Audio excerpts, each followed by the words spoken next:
Hello दोस्तों, स्वागत है आपका अपने YouTube channel youth power for study में, जिसमें आज हम लोग पढ़ने जा रहे हैं सौर मंडल। और सौर मंडल को आज हम अपने थोड़ा बहुत उसकी बेसिक जानकारी लेंगे, जिसमें कि हम लोग सबसे पहले क्या पढ़ेंगे, इसमें हम लोग ये देखेंगे इसमें होता क्या क्या है। तो इसमें पहला तो सूर्य आ जाता है और उसके बाद 8 ग्रह आते हैं, कुछ उपग्रह आते हैं तथा कुछ अन्य खगोलीय पिंड आते हैं, जैसे कि क्षुद्र ग्रह इसमें आते हैं और कुछ उल्का पिंड आते हैं। इनको मिलकर सौर मंडल का निर्माण होता है। वैसे ही हम लोग सौर परिवार कहते हैं, जिसका मुखिया सूर्य होता है। जैसे कि हम लोग अपने परिवार को यदि देखें तो हमारा भी परिवार होता है, उसमें जैसे सदस्य होते हैं और उनका मुखिया हमारे पिता होते हैं, उसी प्रकार इनका सौर परिवार का मुखिया भी एक सूर्य होता है। और सूर्य के बारे में जैसे हम लोग जाने तो सूर्य क्या है, यह हमारे सौर मंडल के केंद्र में स्थित है तथा यह गर्म गैसों से निर्मित एक विशाल तारा है।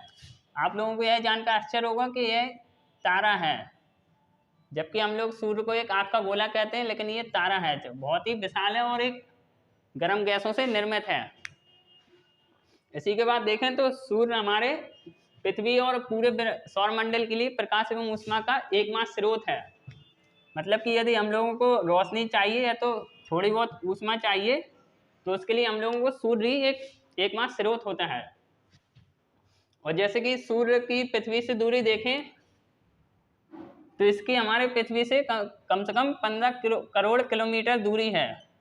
सोचिए आपकी कितनी, सूर्य से हमारे पृथ्वी कितनी 15 करोड़ किलोमीटर दूरी है, फिर भी इसको सूर्य से प्रकाश आने में हमारी पृथ्वी तक केवल 8 मिनट ही लगते हैं। और जैसे कि अभी हम लोग 8 ग्रह देख रहे हैं, तो पहले हमारे यहाँ पे 9 ग्रह होते थे, परंतु प्लूटो को 2006 में ग्रह की सूची से बाहर कर दिया गया, क्योंकि यह एक बौना ग्रह था और ग्रह की जो भी आकार और आकृति होनी चाहिए उसके मुकाबले ये बहुत ही छोटा ग्रह था। प्लूटो को जैसे कि एक बौना ग्रह था ये हमारा एक, परंतु इसे 2006 में अंतर्राष्ट्रीय खगोलीय संगठन द्वारा इसको 2006 में ग्रह की सूची से बाहर कर दिया गया। और क्योंकि बौना था यह पहली बात, तो दूसरी बात है और ग्रहों की कक्षाओं को काटता था।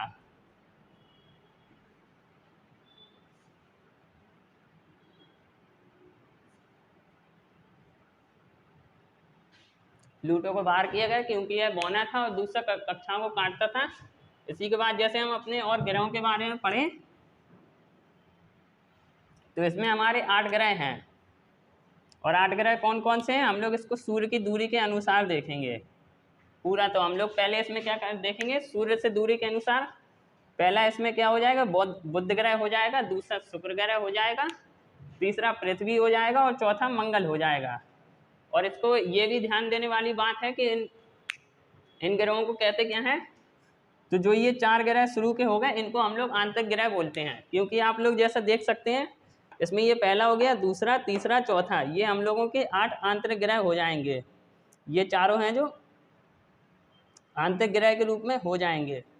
और जो उसके बाद आते हैं 5वां ग्रह कौन सा है हमारा, बृहस्पति है, शनि है और अरुण है और वरुण है। तो इनको हम लोग क्या कहेंगे, बाह्य ग्रह।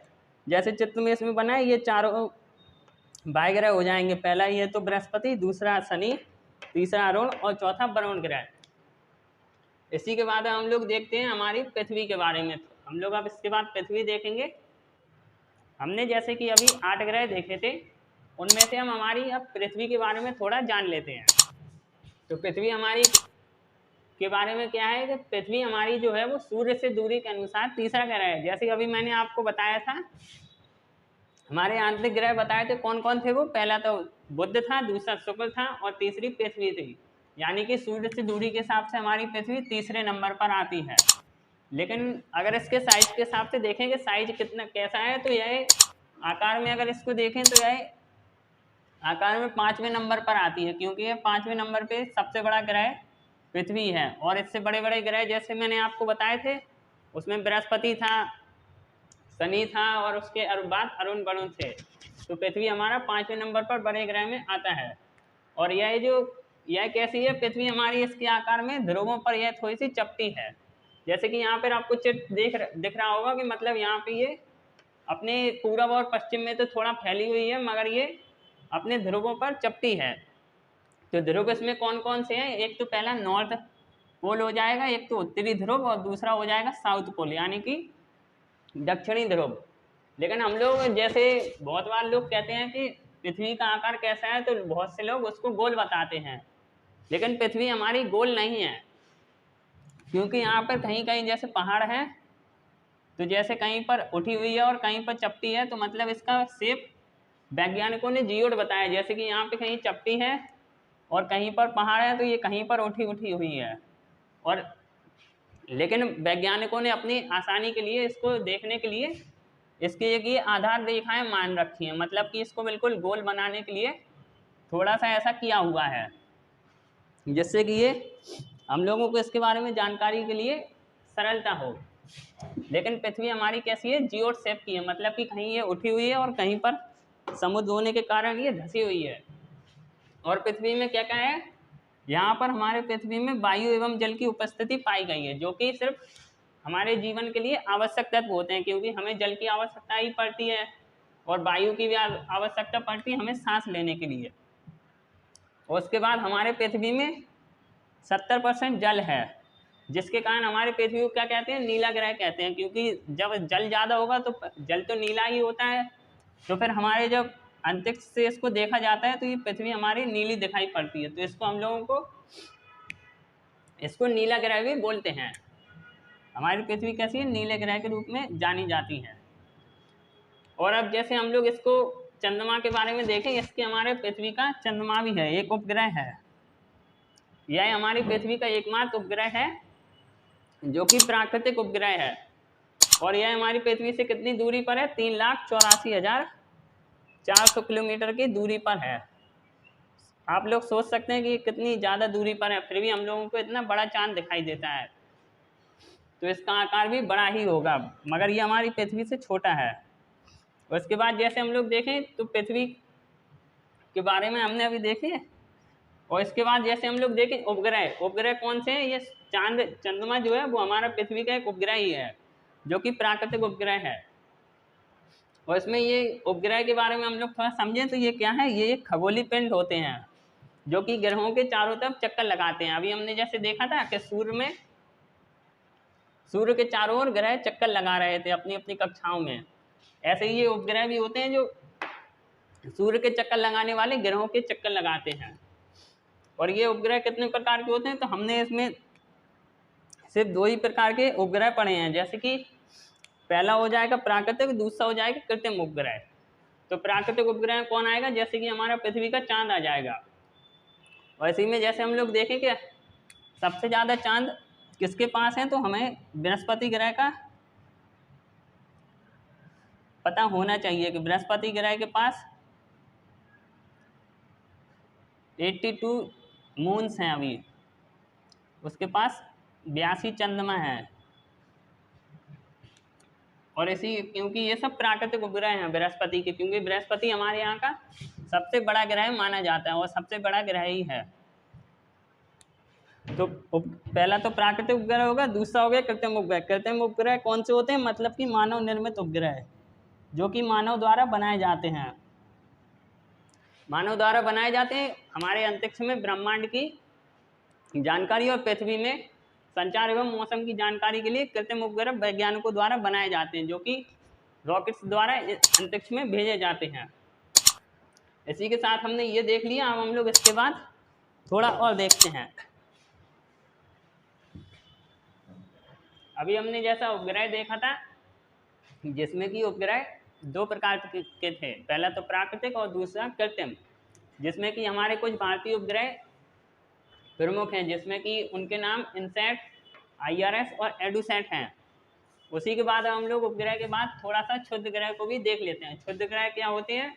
चारों ग्रह उपग्रहों के अलावा भी असंख्य छोटे छोटे पिंड भी सूर्य के चक्कर लगाते हैं, जिन्हें हम लोग क्षुद्र ग्रह कहते हैं। यानी कि हमारे ग्रह और उपग्रह तो सूर्य के चक्कर लगाते ही हैं, उनके साथ साथ कुछ अलग से सूर्य के चक्कर लगाते हैं, जो कि ये हमारे पृथ्वी के पास तो आसपास हमको नहीं दिखाई देते, लेकिन ये हमारे मंगल एवं बृहस्पति की कक्षाओं में जरूर पाए जाते हैं।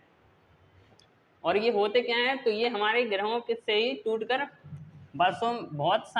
वर्षों पहले बने होते हैं। क्योंकि ये जैसे कि आप लोगों ने देखा होगा कि हमारे किन्हीं ग्रहों में से कुछ पार्ट टूट के अलग हो जाता है, तो वो अंतरिक्ष में जाके क्षुद्र ग्रह का रूप ले लेता है, और ये बहुत सालों पहले हुई प्रक्रिया के कारण ये बनते हैं।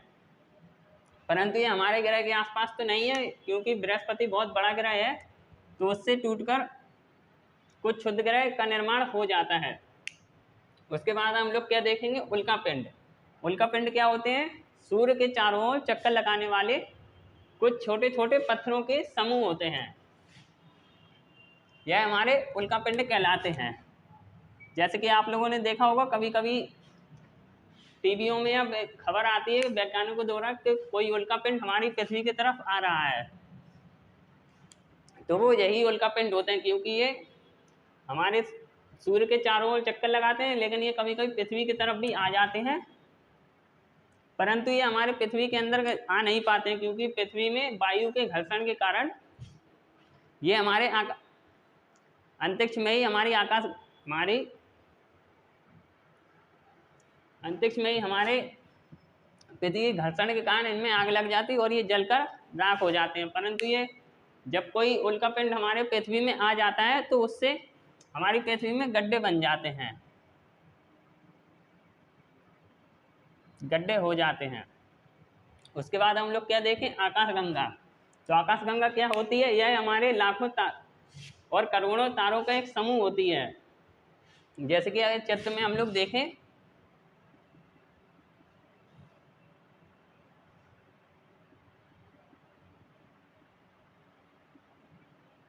ऐसे कि इसका आकाशगंगा चित्र बने तो ऐसा बनेगा जैसे इसमें लाखों करोड़ों तारों का एक बहुत बड़ा समूह होता है।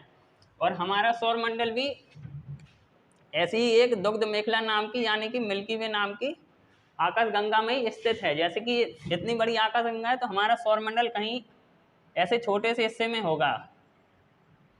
तो आप इसको देख के समझ सकते हैं कि हमारी आकाशगंगा कितनी बड़ी होती है, और हमारा सौरमंडल में इतने 8 ग्रह हैं और वो भी इसके छोटे से हिस्से में समा जाते हैं। ऐसी ही लाखों आकाशगंगाएं मिलकर एक ब्रह्मांड का निर्माण करती हैं। इसलिए हमारे वैज्ञानिक लोग कहते हैं कि हमारा ब्रह्मांड बहुत बड़ा है, और आज तक उसकी कोई परिकल्पना नहीं कर पाया कि ब्रह्मांड कितना बड़ा है। इसी के साथ आज हम लोगों ने हमारा सौरमंडल पढ़ा, और इसी के बाद हम लोग अगली वीडियो में हमारी पृथ्वी के बारे में और डिटेल से पढ़ेंगे। और यदि आपको हमारी वीडियो पसंद आते हैं तो हमारी चैनल को लाइक करें, सब्सक्राइब करें, और कमेंट्स में हमें बताएं कि आप अगले टॉपिक में कौन सा वीडियो चाहते हैं। धन्यवाद।